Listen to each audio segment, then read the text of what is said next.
The brand new Ukraine update from Kings and Generals. Sure. Muddy terrain and below zero temperatures have made any offensive operations extremely difficult. Still, Russia has been attacking in the Avdiivka and Bakhmut sections of the battlefield, and trying to break through towards Kupiansk in the first half of December. They have not gained much so far, but it is safe to say that Russia has regained the initiative, and will mostly... What do you guys think? The longer the stalemate, the more wins. Because I think in that case, it's Ukraine. Because one day this Putin guy dies, man. These guys are going to eat each other. Also, the more the war goes, the more the sanctions are going to hit hard. As Ukraine is suffering from supply shortages. Welcome to another update from the war in Ukraine. Russia's not hurt from sanctions? Man, Let's start with the man, situation sure. on the battlefild. Russia has been trying to capture the small town of Mariinka since the start of the war. It has been contested for months, and has been razed to the ground by non-stop battle. On December 1st, the Russian army managed to break through in Mariinka. The 103rd Regiment of the 150th Division announced the capture of this town, but it was later revealed that the Ukrainians are still hanging on the very western outskirts of Mariinka. At best, for the Ukrainians, the situation in this town is critical. The complete capture of Mariinka would give the Russian army ground to attack Kurakova and create a potentially dangerous situation for Vuhledar due to supply issues. Control over Vuhledar would enable the Russians to restore a railroad line, reducing the transportation time of Russian units and increasing their mobility. Elsewhere around Bakhmut, Russia has continued regaining positions previously lost during the Ukrainian counter-offensive. Oh, this tastes so good, man. On December 2nd, they recaptured Kromova. Lisa fried a piece of bread and melted cheese on it, and then put it in tomato soup. Oh my god. Supplies everything. 5th, the Vostok Battalion advanced towards Bodanivka. In the south, the Russians recaptured elevation. This is where I'm going to be honest. I'm just going to look emotional over here. If Ukraine ever loses this, man, I think that will be a day that will shit on Western minds. If Ukraine loses this one day, imagine like in a fictional world, Russia marches through Kiev, right? There's a victory parade, right? I think that will crush millions of Westerners. That will be the biggest shame of our generation, man, I think. 215.7, adjacent to Klishchiivka, threatening Ukrainian positions in Klishchiivka. I think you guys don't know much about how many mental health issues. The Russian army has also expanded its control area in and around Avdiivka. In this period, the Russians have reached the northern edge of the coke plant, occupied the Donetsk filter station to the east of Avdiivka, made progress so south wrong. of the Most people in Western polls show that one of the biggest fears is the fear of war and stuff like that. And southwest of Vesela, and gained further ground towards Novobatmativka and Novokalinova. The Russian progress is steady but slow, as the harsh winter conditions are not making it any easier to conduct challenging offensive operations. Have lost 13,000 soldiers and 220 combat vehicles in the Avdiivka sector since battles restarted there a few months ago. So many dead visually Russians verified confirmation of huge losses of equipment, and the people in Moscow and St. Petersburg, especially in the first days of the battle. But it is impossible to verify the information about personnel losses.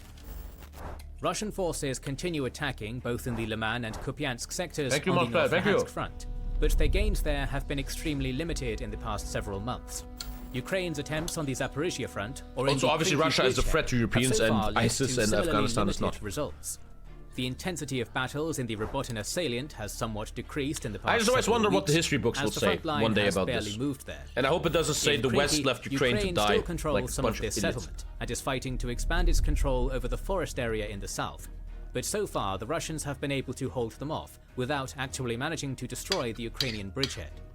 The Russians have been actively targeting Ukrainian speedboats carrying reinforcements, but the Ukrainian units there in the bridgehead have managed to entrench their positions. Oh, they still have that bridgehead. Wow. Russian sources are worried that freezing small rivers on the Kherson front may make it easier to transfer troops and equipment to the left bank, but this possibility does not seem imminent. Ukrainian political and military leadership has recognized that they are on the defensive now and has ordered the construction of fortifications and defensive structures along the border with Russia and Belarus and on the battlefield. This includes anti-tank pyramids, which were earlier ridiculed by some analysts, but proved their effectiveness in combination with minefields and fortifications during the Ukrainian counter-offensive. The Russians have started regularly launching missiles and drones on Ukraine in this period. Yesterday, nice civilian targets, man. Good job. Almost every day, several Shahed drones and cruise or ballistic missiles attack Ukrainian infrastructure. The Ukrainian air defense is predictably unable to shoot down all drones and missiles, but so far we have not seen any major damage to the civilian infrastructure and particularly to the Ukrainian power grid. But it is just the start of winter, and at some point, Russian air attacks may intensify. Ukraine tries to retaliate against these attacks. The war will as much last as until possible. GTA 6. I know artists would like to see NATO joining the war and just completely shitting on Russia like they did in the first Iran war, but sadly Putin has nukes. Imagine there was no nukes, man. You and me, we'd be in Moscow right now. But you know my opinion, guys. I'm pro-escalation. I'm like, the West needs to fucking wake the hell up. Ukrainian media claimed that this attack damaged the marine oil terminal in Feodosia and several radar. The thing though is, maybe I'm a cope. Here comes TommyKay cope. Even if Russia annexes East Ukraine, it's still a loss for Russia since they united the West much more, and Finland and Sweden joined NATO now. Their NATO flank is now bigger than ever. Countries invest into their army again, stuff like that. Big cope. While Russia refuted this, saying they had shot down all 35 Ukrainian drones. Both sides are also trying to hurt each other in non-military ways. Or they have In this cyber period, summarized? Ukrainian hackers damaged the Russian tax system, while Russians disabled the Ukrainian mobile operator Kyivstar for a couple of days. The use of such asymmetric attacks to wear the adversary down will likely continue. Uninterrupted supply of the military remains a crucial aspect for any long war, and the war later, in we have Ukraine U4 is no exception. On December 30 minutes. 1st, the Deputy Defense Minister of Ukraine, Ivan Havrilik, stated that Ukraine had developed a new electromagnetic warfare system to counter Russian radar-guided weapons and drones, which has been successfully tested. If that is indeed the case, it would be a major step forward for Ukraine. Disabling the Russian capacity to use drones on the battlefield has been noted by the Commander-in-Chief, Zaluzhny, as one of the key components of the potential future success. I don't think depth is a big problem, Habibi, if you look at your own country. Havrilik also noted Depth that Ukraine is not that big of an issue to increase countries. domestic military production. Particularly Also, you should with never forget, Habibi, if the war ever ends, when the war ends, there will be massive investments into Ukraine. Massive funds will be built, investments, even private people will invest massively into the rebuild of Ukraine, make a lot of money there. regards to air defenses. I don't know, Habibi, I don't know. Besides ramping up domestic production, Ukraine is also training new brigades for offensive and defensive operations, according to the Foreign Minister, Kuleba. Unfortunately for them, the US Congress has failed to reach an agreement on funding Ukraine. Initially it seemed that the Congress would go to a recess, but the negotiations are ongoing. Right now, the US government is running out of funding for Ukraine, and even though President Biden reiterated his intention to continue supporting Ukraine in his meeting That's with why Zelensky, vote for Biden! Vote the for Biden, Ukrainian army Habibi, huh? would You're a gladly Trumper, take huh, more Habibi? shells You're a instead Trumper. of words of support. In this period, the US announced 2 military aid packages with a total value of $375 million, which included AIM-9M and AIM-7 missiles, HARM missiles, TOW missiles, Javelin and AT-4 anti-tank weapons, artillery shells, and so on. Kidding, Other Habibi. countries pledged and kidding. delivered military aid to Ukraine as well. On December 2nd, Thank you, Flav. Germany announced Thank the you. delivery of 4 HX-81 tractors, 8 Zetros off-road trucks, 4 other vehicles, 15 HLR-338 precision rifles, 60,000 rounds of ammunition, 5 drone detection systems, laser rangefinders, and I don't get the manpower issue. It was Lithuania, and there was a car full of Ukrainian men. Where I live, there's also a lot of Ukrainian men, but I think it's very, very unsympathetic to talk like that. I think it's very, very rich to see Ukrainian men, aka refugees in your country, and be like, why don't they fight for your country? We're talking about going to die for your country on a fucking war front. And one thing is for sure, half of the fucking viewers right now and half the males in the West will be the first to run away from a fucking war, man. I think that's something where you gotta calm down a bit, man. We talk to Markic, we talk to a real soldier, man. That shit is not fun. That's a real fucking war. 3,840 artillery shells. I will fight, though. I will fight. On the following day, I will go. the German arms producer 100%. Rheinmetall announced that it would deliver 40,000 rounds of 155mm artillery shells to Ukraine in Rheinmetall! 2024, and 142 million euros worth of shells in 2025.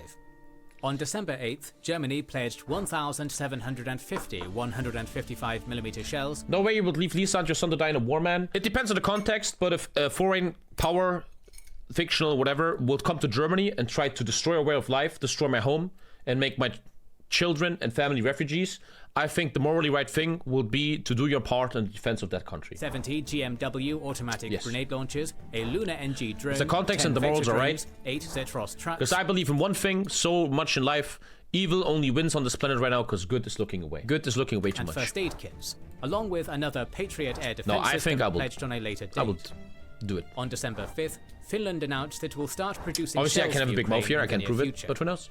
The Hopefully I Japanese never have Prime to make Minister that decision, Kishida right? pledged $4.5 billion to Ukraine for humanitarian and financial needs. On December 11th, the IMF authorized payment of $900 million to Ukraine from its loan program. while Britain announced the transfer of 2 Sandown-class mine hunters to the Ukrainian Navy. On December 13th, Norway stated it would transfer a NASAMS air defense system to Ukraine. And on December 14th, after Argentina got its new pro-Ukrainian president, the country pledged 2 civilian Mi-171E helicopters to Ukraine. According to the Kiel Institute for the World Economy, newly committed aid has reached a new level. And I will say it a million times on the stream, I think the biggest heroes of our generation are these men and women in the Ukrainian army right now. These guys cannot blah blah blah on Reddit, Twitter, and Instagram. These people are almost alone in this war, only get fucking equipment deliveries, and they're literally fighting for their culture, their home, their country against a morally evil attack here, man. And these guys will go on history as heroes. I don't care what anyone's opinion is, and when anyone's blah blah blahing, what these people go through, man, is the Spartans of the 21st century. Between August to October, and they have nothing but my respect. An almost 90% drop compared to the same period in 2022. Ukraine, and I think the West should understand a bit that we're responsible for this. We let stuff like Putin happen.